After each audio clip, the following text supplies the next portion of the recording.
Um, as I said, I'm Becky Soglin with Johnson County, Iowa, and my talk focuses on utility scale solar. Some of what I'm going to share is a little bit wonky, but I know some of you secretly all want to fly that wonky flag, which is right there. And I'll also note that my journey to standing before you today began with several degrees in language and literature, including an entire semester spent reading Edmund Spenser's The Fairy Queen. So if I was able to become knowledgeable about solar, anyone can. Um,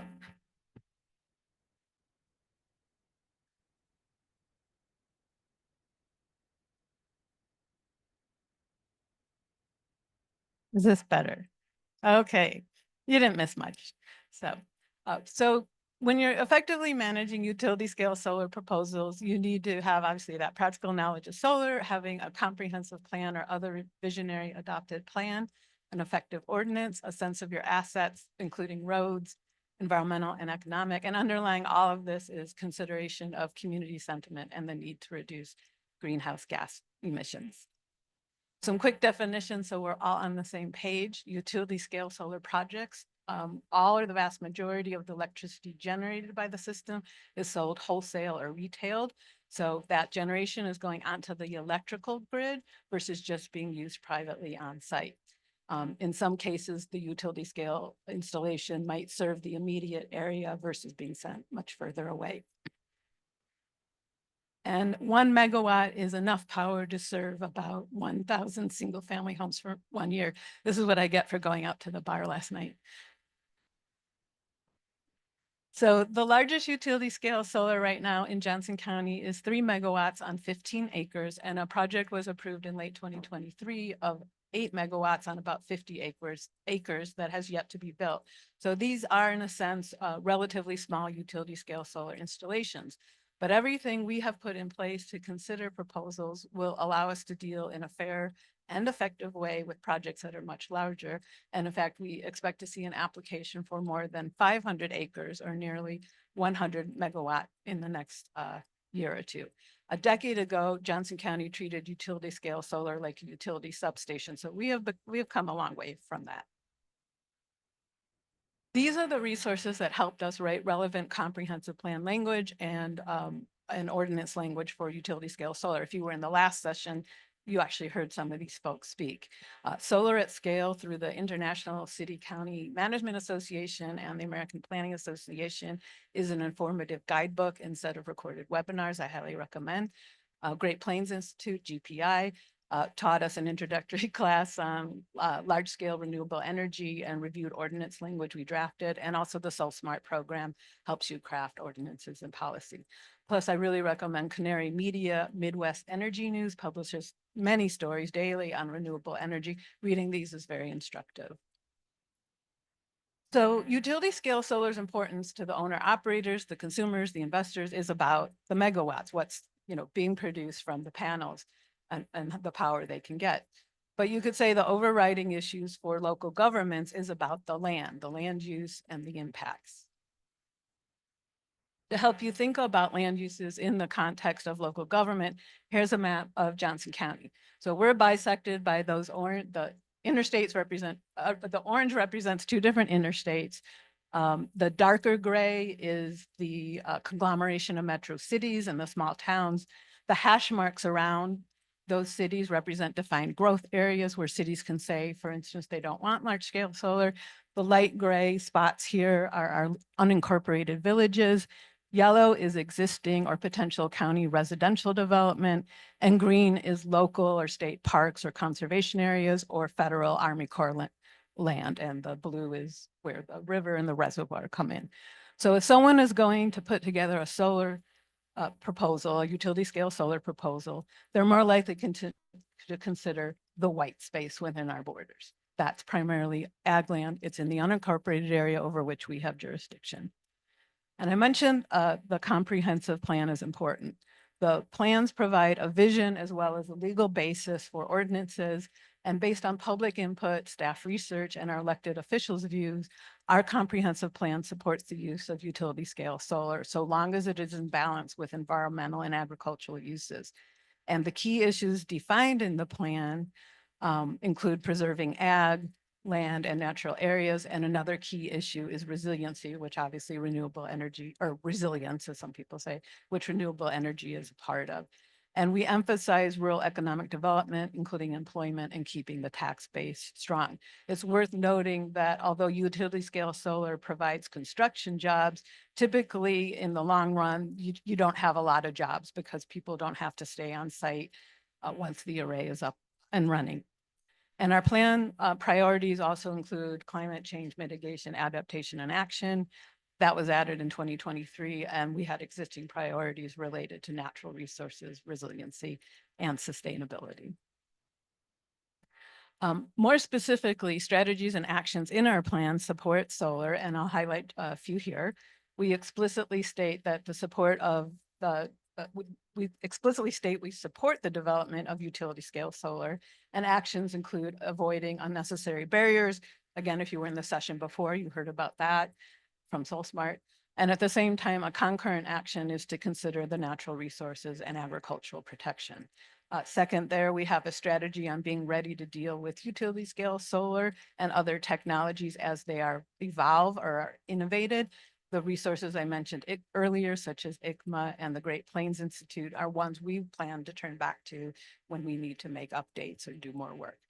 And we have a general strategy to support renewable energy. And one of the most important aspects of that is to support local energy production and the potential resiliency that comes along with that. So when you consider that much of the corn grown in Iowa is used to produce ethanol, which is a fuel, not a food, you could see how utility scale solar generated energy is also considered a homegrown local product. The comprehensive plan helps provide the basis for the Unified Development Ordinance, the regulations and the legalities. It includes the zoning code, and it helps ensure, those of you who are planners know this by heart, development occurs in an orderly way to preserve health, safety, and welfare, separate disparate uses, and protect property values. So, example, you don't want a sawmill, which would produce noise, traffic, dust, right next to an existing rural subdivision. This is really, I know you're waiting for the really wonky information. So when we have projects of 20 acres or fewer, they are reviewed on and voted on by a citizen board.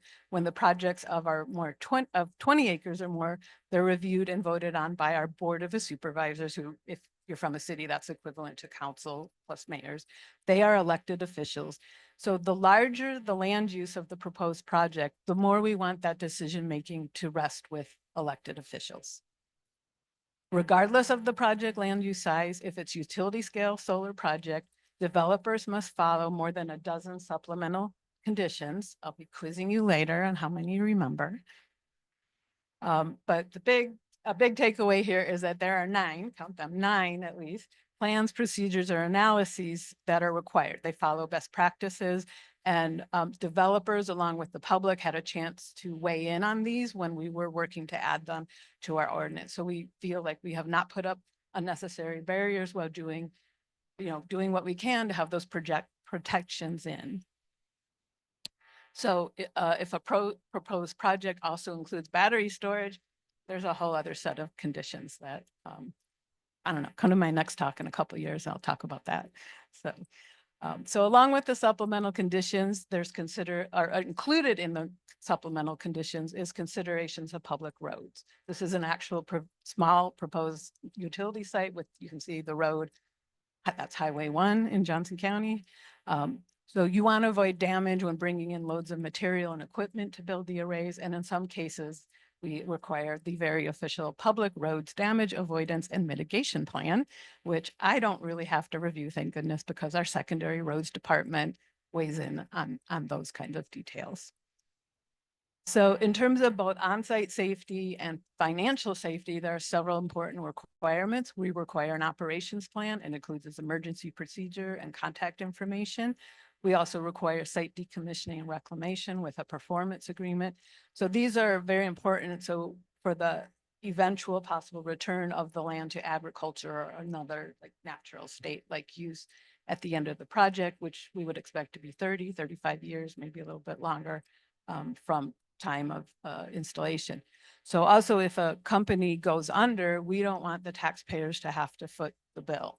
The owners are required to set aside funds that are in fact adjusted for inflation over a period of time to cover the cost of the project's removal if the owners abandon it and haven't somehow found a different owner for it.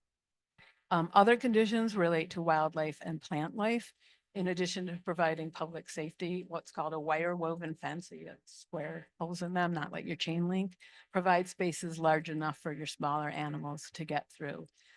Panel clearance height has a minimum, so it's at least high enough for your shorter prairie type plants to grow. Ours is set at 18 inches. Some places have it at 24. We had a discussion about it. Maybe personally, I would have liked it a little bit higher, but I think the 18-inch achieves what we wanted, which you could have diverse plantings underneath. That relates to what I want to this next topic, the ground cover standards. We do require that they be native or naturalized grasses or wildflower, and the seed mixes have to be approved by a qualified professional. Sometimes they're allowed to put one type right under the panels because you get some shading, and in the buffer areas there could be different types of grasses. Agrovoltaics are allowed, but we don't have those right now. And if you're going on the tour later here in Dane County, I think we get to see sheep. I am super excited about that. So, and our ordinance also can require a landscape border or buffer. So it's site dependent relative to the adjacent land uses. And it also considers the views that people prize in rural areas. So this is a view of the landscape border at the 3 megawatt site. It abuts a small farmland. You can kind of see that's actually a little barn, and Kasey and I have gone out there, and there's horses. We say hi to horses, but the horses have moved somewhere else. The large deciduous trees were already there, but we required those evergreens being put in, and those will screen to about 100% coverage, so people won't see the panel. This is the landscape plan for that site. So around here, that's that north border that you just saw with these trees. And then there's another border here, which goes along a road that will go to like 66% cover. There's commercial properties across the way. But on these two other sides, we did not require a buffer or border. On this side, there's actually more property of the owner and even a different segment of the array. So that was unnecessary. And on this side, it faces the interstate. So we didn't require screening there. And in fact, we think it's good that as people drive along, they see this solar installation. Oops, sorry, I forgot. I put arrows in there, but there we go. So it's one thing to write your regulations, and it's another thing what happens in real life. This is what happened on the road side of the border it's happened several times that some of the trees don't grow, but we check every year, and the company has been great about replacing them. So if a much larger project is approved in the county, it will be a lot of walking to verify that the plant growth is good. So that's when I wondered, do we get a drone? We get trained on it, but we'll see. Sensitive areas analysis and stormwater are also important. This is really Kasey's area of expertise as our environmental regulations coordinator. And because the arrays generally require flatter land, projects are going to avoid these features generally in the first place. But the analyses are required, and Kasey's review ensures something like a prairie remnant would be protected. And for stormwater, the panels are not considered impervious surfaces because they're elevated. So, and there's otherwise not very much concrete or anything like that. Still, the stormwater management is reviewed. Last, but certainly not least, agricultural mitigation plans are required. And you think back to the map I showed where, most proposed projects are going to be outside of the city areas. Projects must address compaction, topsoil preservation, and drain tile avoidance. And all of this helps with the possibility, again, that the land would be returned to an agricultural use or other environmental use. So overall, I would say this would be more reversible than like a housing or commercial development. And also some sites may want to just repower by putting in whatever panels have been developed by that point. If it's going to be replacing a certain number of panels above a minimum, we would basically require them to reapply and review everything. You don't get to just like go in and change a light bulb. So, and then I'm not going over this. This is the final wonky slide. This is for those of you who work who are maybe responsible for your ordinance updates, this outlines what has gone on since 2014 with a focus on 2020 and on, about how we updated our comp plan, updated our ordinance, had a moratorium, and got to my standing where here today. So I really hope you gained some insights on solar, and I thank you for your time, and I'll be turning it over to Kasey.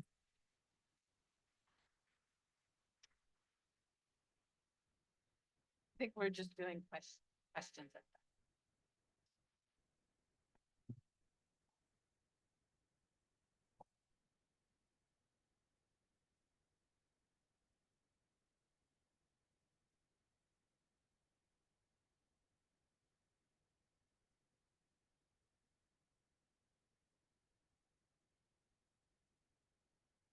So as Becky mentioned, I am her colleague at Johnson County Planning, and I am the Environmental Regulations Coordinator. So my main day-to-day is really ensuring compliance with our environmental regulations by developments that occur in the unincorporated area. I do have I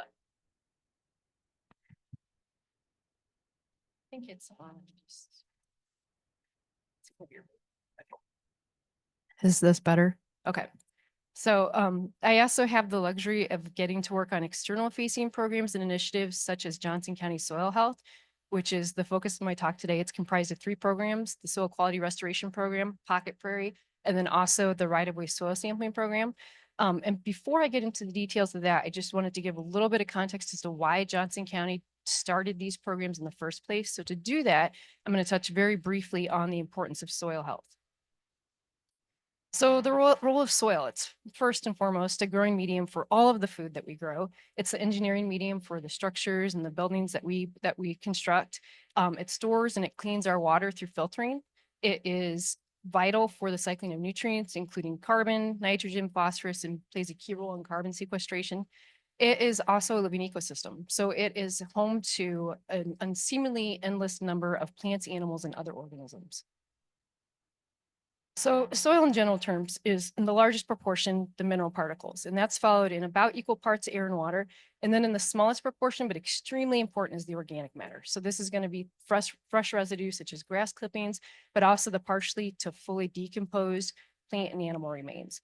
On top of this, we have lots and lots of organisms. Soil is actually considered the most biologically diverse part of the earth, and scientists have estimated that it's home to about 1/3 of all Earth's living organisms. So I mentioned that the organic matter is extremely important. This is for several reasons. First, it is a binding agent, so it's critical for soil aggregation and stability. It also holds a lot of water. It can hold up to 90% of its weight in water. It is critical for nutrient supply, so it actually retains and releases essential nutrients such as nitrogen, phosphorus, and potassium. It supports and enhances microbial diversity, and it's also key in climate regulation. There's actually more carbon stored in the soil than the atmosphere and vegetation combined, and this is largely in the form of organic matter. So when we lose that organic matter, we're actually shifting the flux from carbon in the soil to the atmosphere. So the topsoils of Iowa and other Midwest states were actually formed under the tallgrass prairie landscape. And that's why we have such fertile soils, and this became farmland. So the tallgrass prairie has native plants that have super deep root systems that range anywhere from 5 to 15 feet deep. And this aids in porosity. It helps facilitate the movement of air, organisms, nutrients, and so forth. And it also yearly dies back. And so this includes the above plant mass, but also about 1/3 of the root system dies back as well. So it is providing a continuous supply of organic matter. So over time, the Iowa topsoils grew to be about a depth of 14 to 16 inches, and they were estimated to have about 8 to 10% organic matter, but our soils today have on average about 2% organic matter. So why is this a big deal? Because this takes a really long time to form. So soil is not a finite, soil, I should say, is a finite resource. So it's estimated that it takes about 1,000 years of biological, physical, and chemical processes to form 1 inch of soil. And on the flip side, it's been estimated that we're losing our topsoil at about a rate of 4/100 of an inch per year. So that equates to about 1 inch of loss in 25 years. So we have a major imbalance here. And in this context, we're not talking about degradation of soil health and loss of function. We're actually talking about the loss of organic richness that lay under the tallgrass prairie for centuries.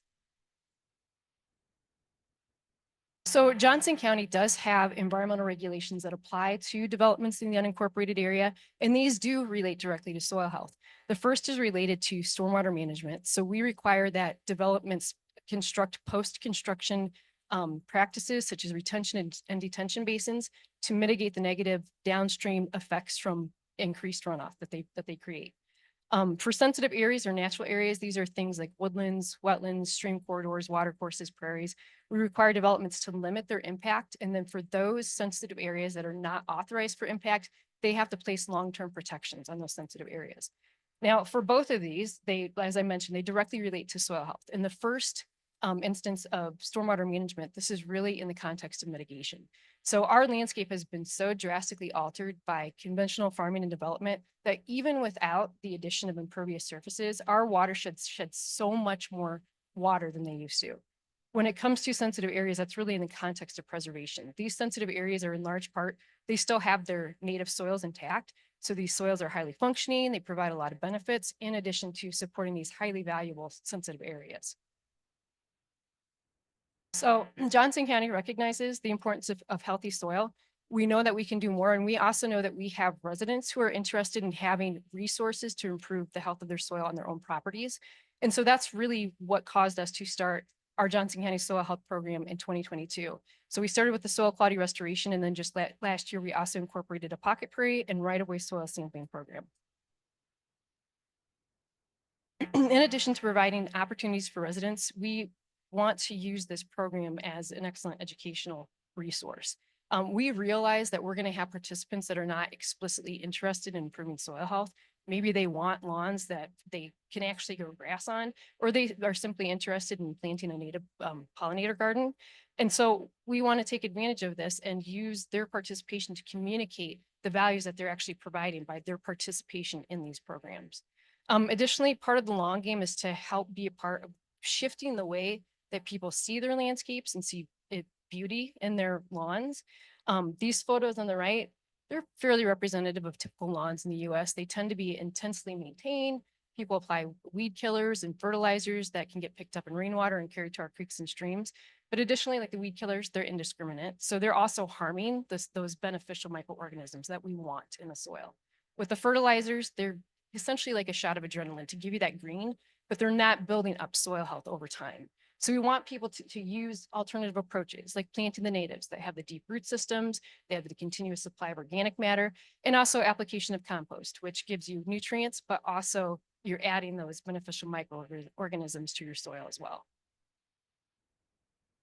So as I mentioned, we started with the soil quality restoration program in 2022. This was really a low-hanging fruit because the three largest municipalities in the county already had programs in place. So we were able to model our program directly off of that. It's simply a combination of aeration followed by an application of thin layer compost. The program is available to all residents who do not already have access to a city program. So at the end of the day, every resident who lives in Johnson County has access to this type of program.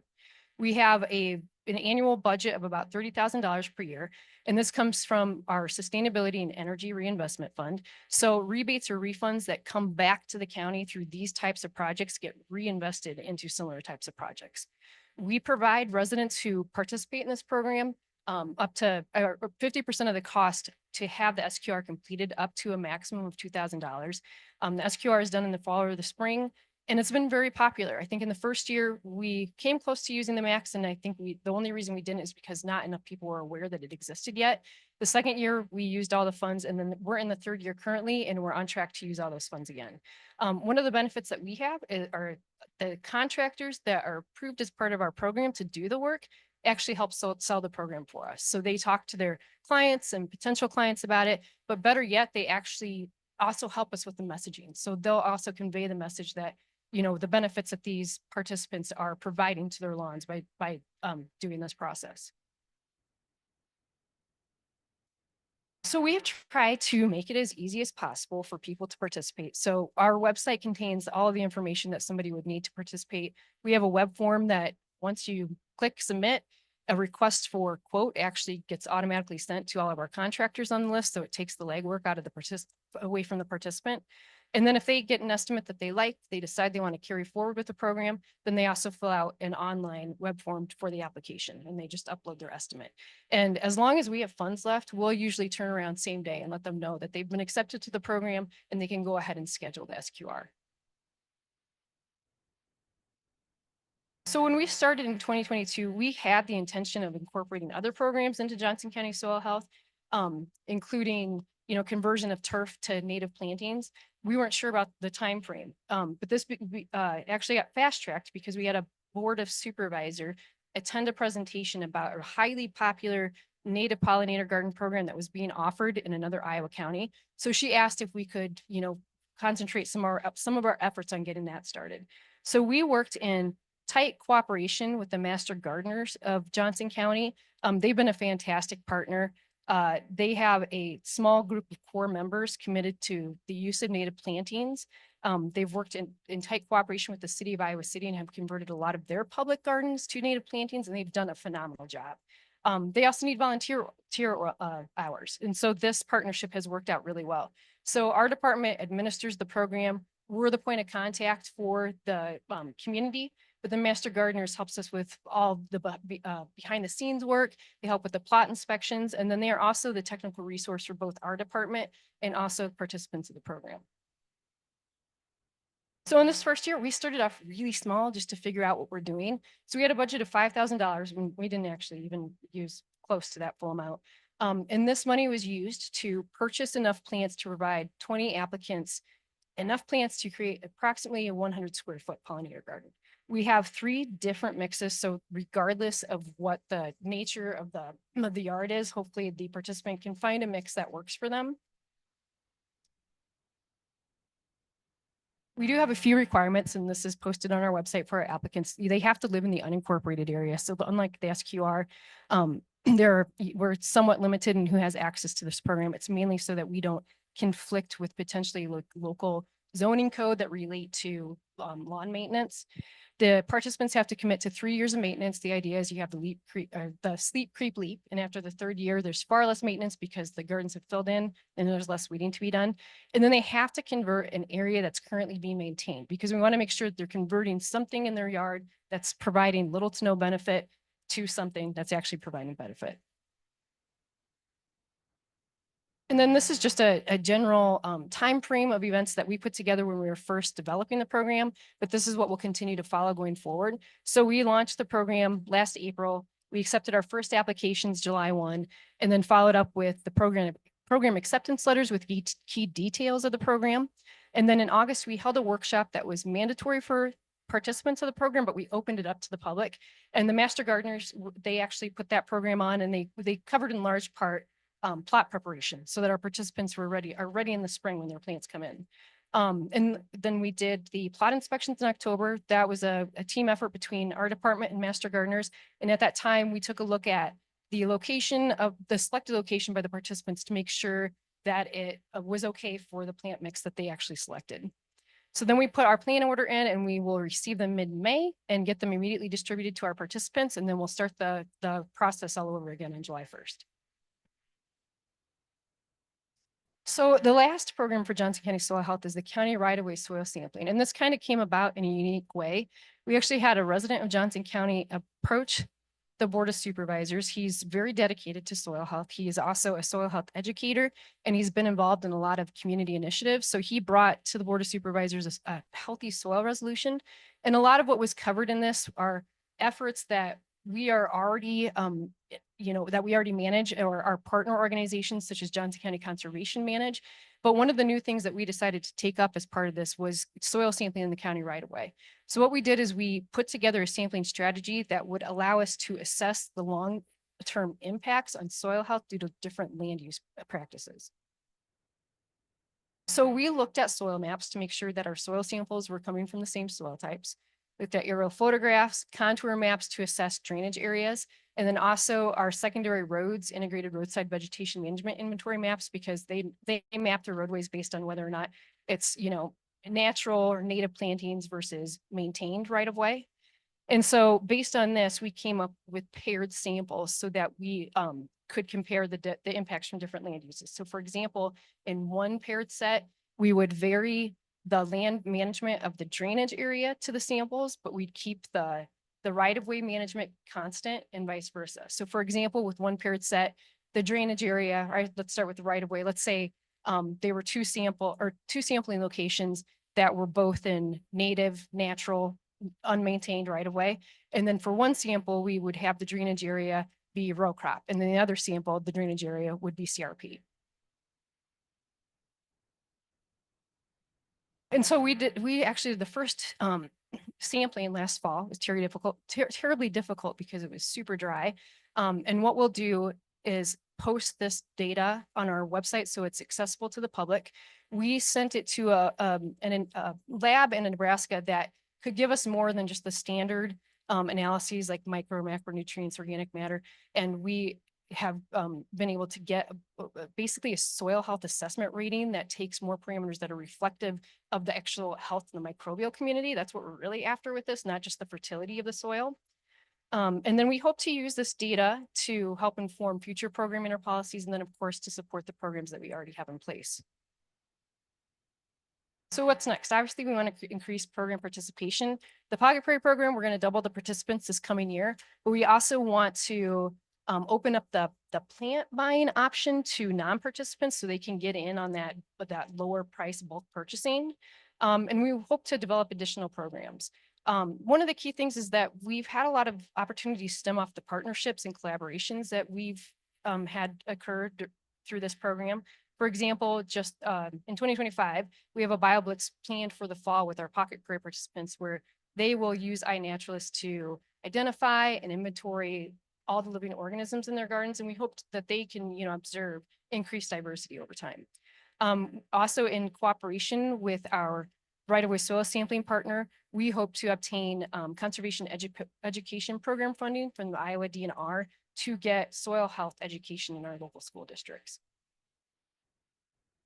I think my time's up. And so I think these slides are going to be shared. So if anybody has any questions about the programs, there is my email address.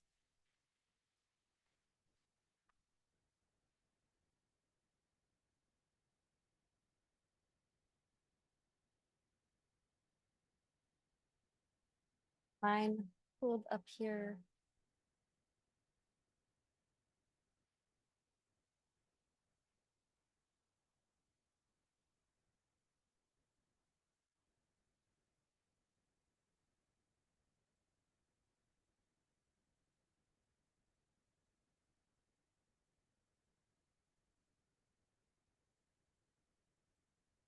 Green just a second ago. A bit like this.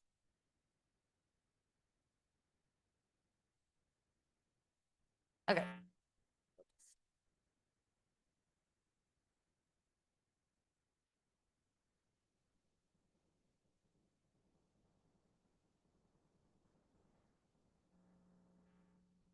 Oh, there we go. Okay. Sorry. So my presentation is going to be a little bit different. I'm Jessica, and I'm going to be doing the part on grassroots organizing. And that's specifically, a lot of it is going to have to do with working with rural electric cooperatives.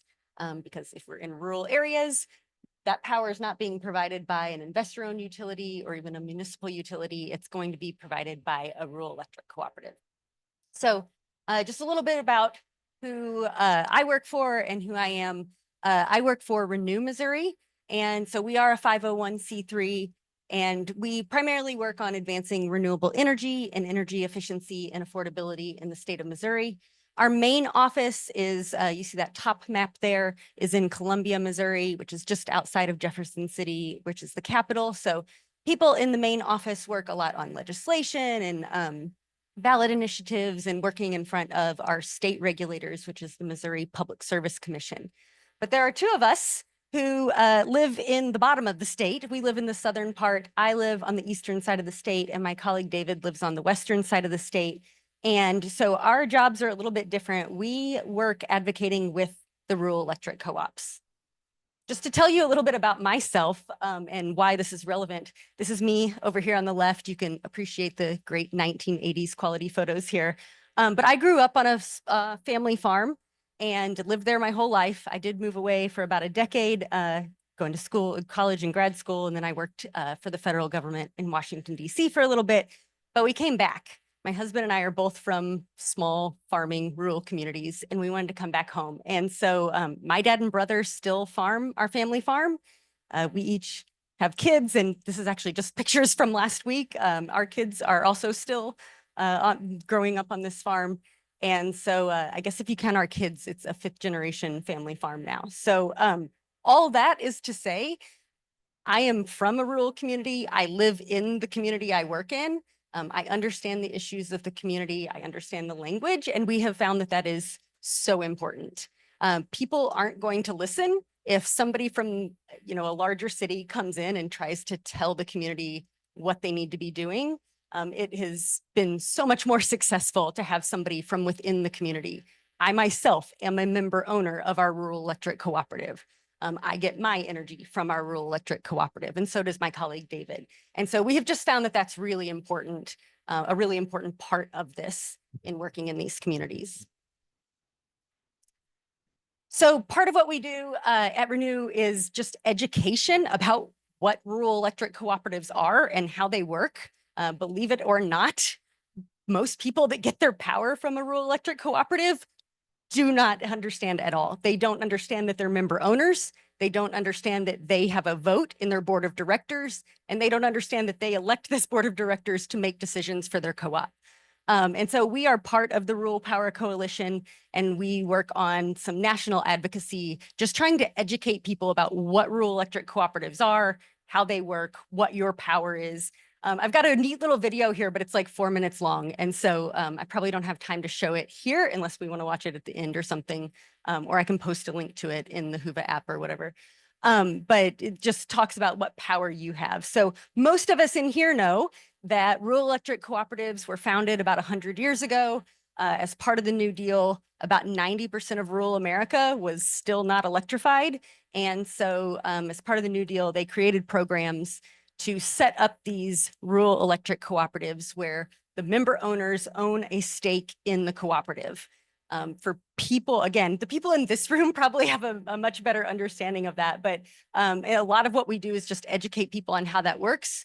We most of the time use an analogy of like a school board. The people in the school district elect a school board that makes decisions for the school district. And that's the exact same thing that happens when you're a member owner of an electric co-op. The co-op members do get to vote annually, and they elect a board of directors, and that board of directors helps make the decisions for the co-op. So kind of the 3 keys that we have found to be successful when advocating with our rural electric co-ops. The first is finding the right messengers, and I hit on that a minute ago. We have found that it's really important to have people from those communities. So it's not that David and I are some special people, but we live in these communities. We have ties in the communities, and we have just experience in those communities as well. We can kind of speak the language. We understand kind of the challenges, and that has been much more successful than people coming like out of our like home office or something. The second part, and our keynote speaker last night hit on this, so, but finding the right issue in that community. So that's not going to be the same for every community. And you're not going to come into Southeast Missouri and talk about climate change and really get people on board with you. It's just not going to happen. But what we have been able to do is find some issues that people do care about. So one of the things in my part of the state is broadband.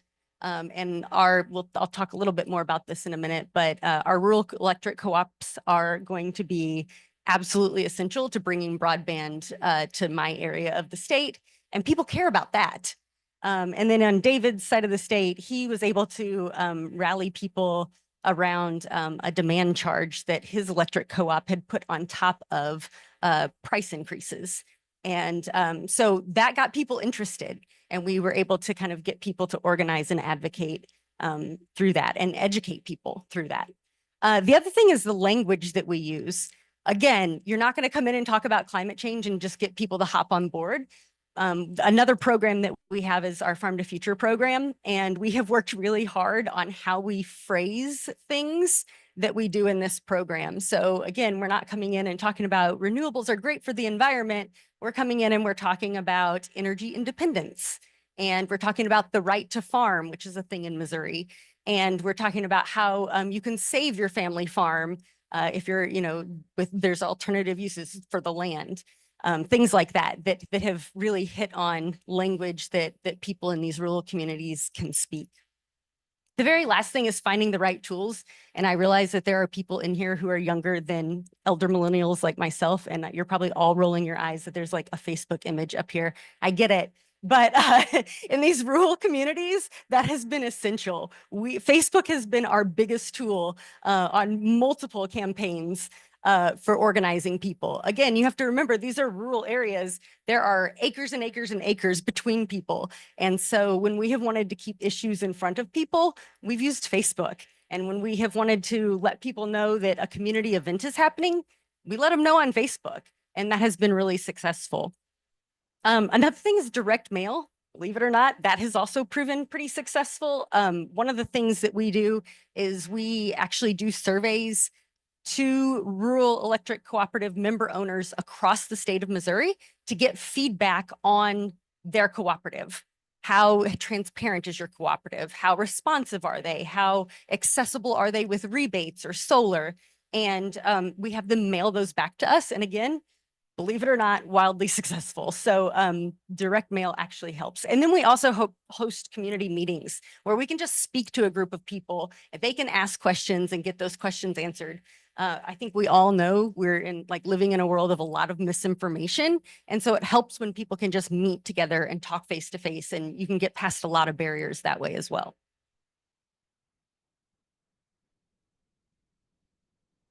So just to give you a couple of examples what this looks like in the real world, right? Because we can talk about these great concepts, but what does this look like in the real world? So my colleague David was able to successfully organize his community to fight back against demand charges.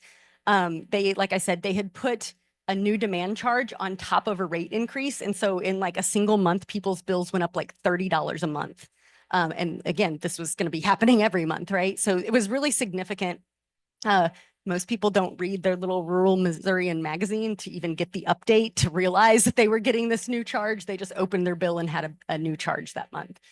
So people took to Facebook to complain. That's how this started. People got on Facebook and they started ranting and raving about it.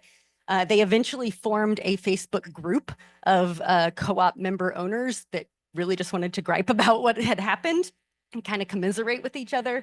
And David was able to use that Facebook group then to first educate people and be like, hey, we're all member owners here. If we can do more than just complain about this, we can actually take some action. And then he was able to be like, we do vote. There's an upcoming board of directors election. We do vote. We can actually change who's making these decisions. And then that took another step. We could actually run for the board of directors. And so by the end of this, David actually had candidates for all 3 seats lined up to run. They literally ran on the concept of no demand charge. There wasn't any other discussion. We didn't make it about any other issues, but they literally ran against the demand charge. And we actually swept all 3 seats, all 3 new seats on the board. So that was super exciting. And they're working on some of the same people are working on getting candidates lined up this upcoming year for the next election too. So it was a really effective way, again, a relevant issue, speaking the relevant language, and educating people on how they could be involved. I also use the example of broadband. About 6% of the US still does not have access to high-speed internet, fiber connection broadband, including myself. You guys are probably gonna roll your eyes, but I literally work off of a 25 megabyte download speed, 2 megabyte upload speed from my house, and I'm considered to have the good internet where I live. So it is a desperate need for our communities if we are going to have access to healthcare. I mean, I live an hour away from a Walmart or a movie theater or a hospital. So if we are going to have access to, specialty care, job opportunities, anything like that, advancing education, we have to have internet access. And so in rural communities, it's pretty much the same scenario as when 100 years ago, when rural communities didn't have electric, rural communities don't have internet. And so the same kind of structure is essentially, well, it's going to be essential to bringing that internet there. And the only way that's going to happen in rural communities is through the rural electric co-ops that already have the infrastructure. They are the only infrastructure that still goes to every house in a rural community, to every property. And so in some places, a couple hours from where I lived, like the rural electric co-ops took that on. They actually ran their own broadband service, and they actually run, they actually now are in the broadband business as well and have been wildly successful at it. There's been other co-ops that have just made service agreements with internet service providers to use their poles. And so they don't run the broadband service, but the internet service provider uses their poles to run to each house. My rural electric co-op and the one just south of where I live were not interested at all. They wanted nothing to do with it. And like we kept asking, we had companies that were interested, internet service providers that were interested. There were rounds of federal funding that were available, and they shut it down over and over again. And so it took a group of people getting pretty fed up with that. And so another lady and I, we have worked together to create this local community group.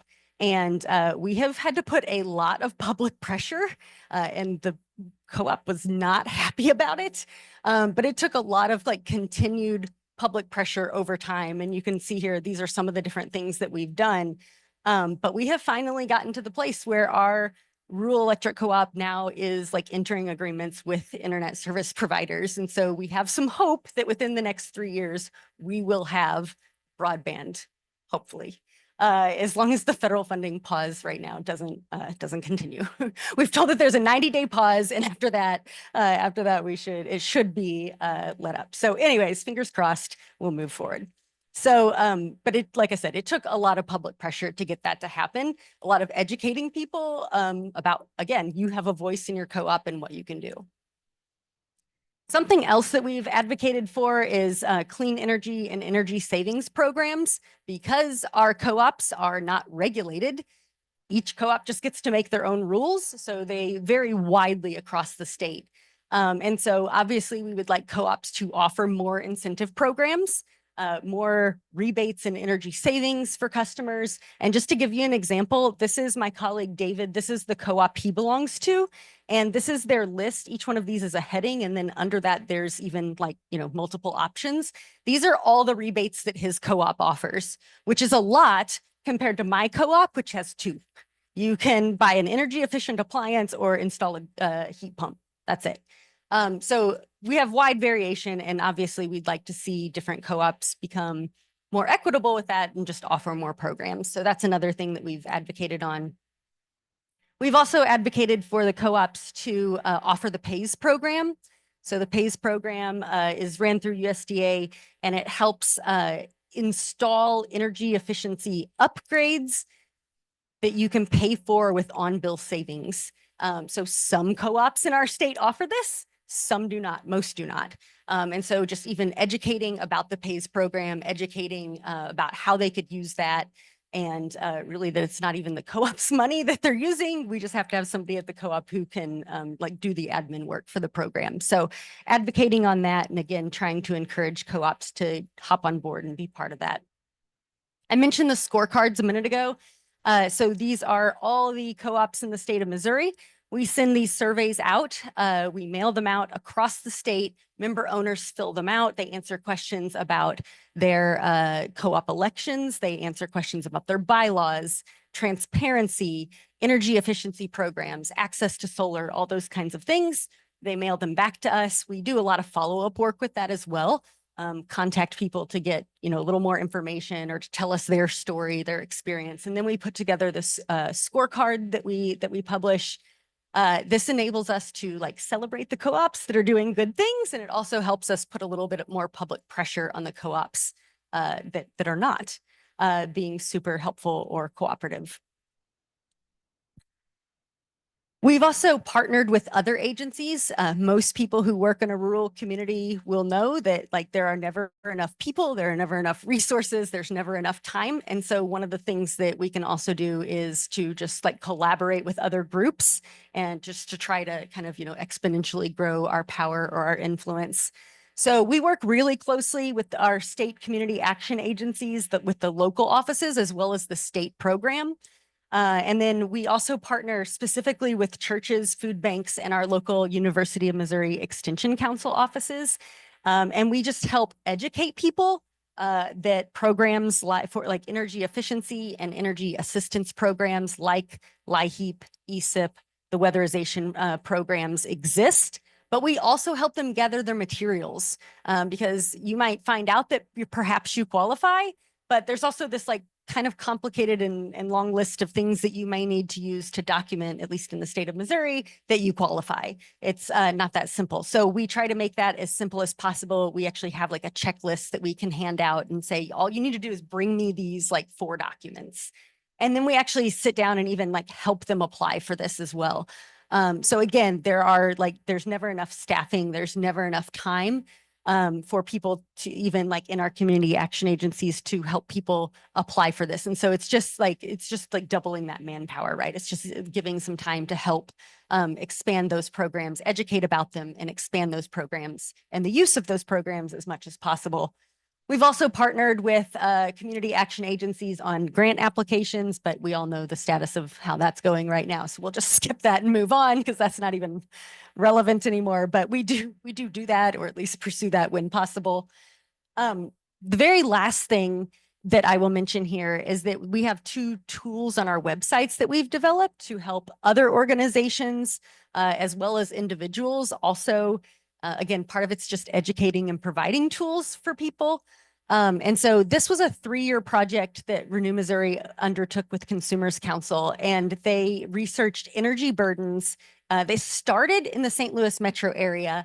It went on to expand to Kansas City, and it now covers the whole state. So we have basically like compiled and cross-referenced data along racial, ethnic, and geographic lines in terms of energy burden. So you can pull out data on certain neighborhoods, you can pull out data on just different segments of the population and find out how they are affected by energy burdens. And so you can use this and obviously some of the like hopefully ultimately improve not only lessening the energy burden, but also improve some of the like health implications that come along with that. Because we know that communities that have higher energy burdens have worse health outcomes. So we have this tool available. It's live. You can go there now. But the whole point is that individuals or organizations can use this data to then gain grassroots support, to use that data in grant applications and in their advocacy work, so that we have that. And then we also have a tool, which is our mosaves.com, which is our energy resource navigator. You can actually go in and answer some questions about yourself, who your utility provider is. You answer some like income questions, and you just, it's a few little clicks here and there, and we can kind of spit out, here's what you may qualify for. And so again, just to make it as easy as possible, because this information is not accessible, especially our rural electric cooperatives are not super transparent. They are not super helpful.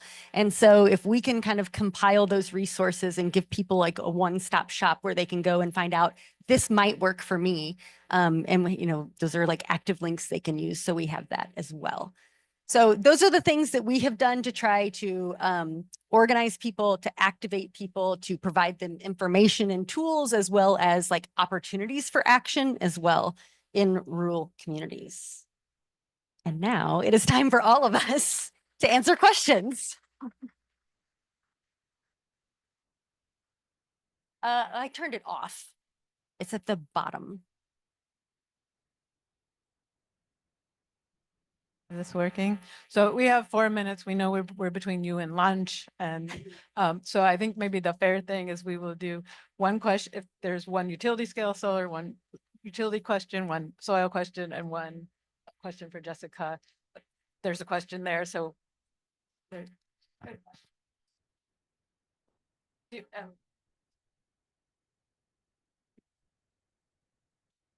So this combines soil and large scale solar and testing for, there always seems to be this thing about how do we reduce compaction, but then it doesn't talk about what is the quality of the soil that's being, having a large scale solar project put on it.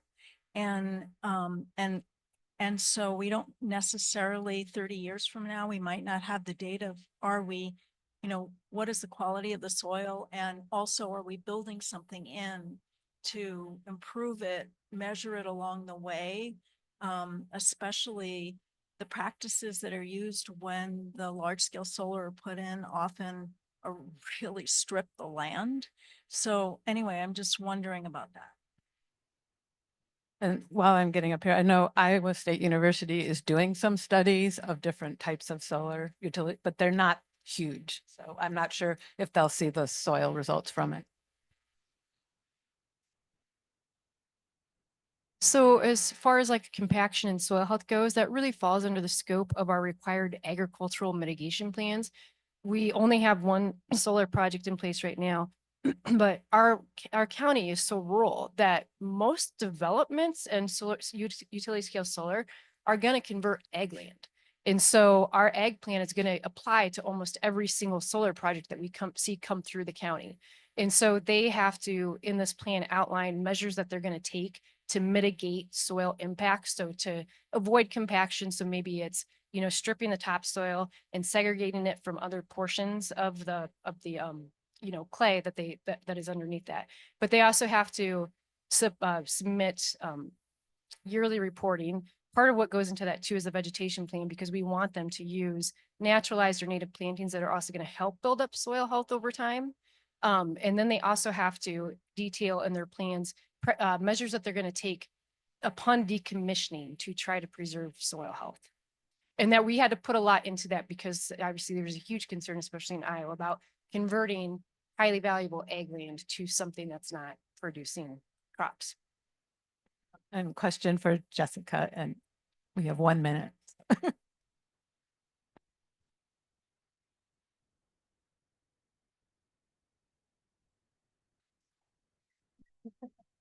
Given the fact that many development projects start in urban environments and the need for local folks to be involved in those projects in order for them to succeed, do you have advice on how to build those connections?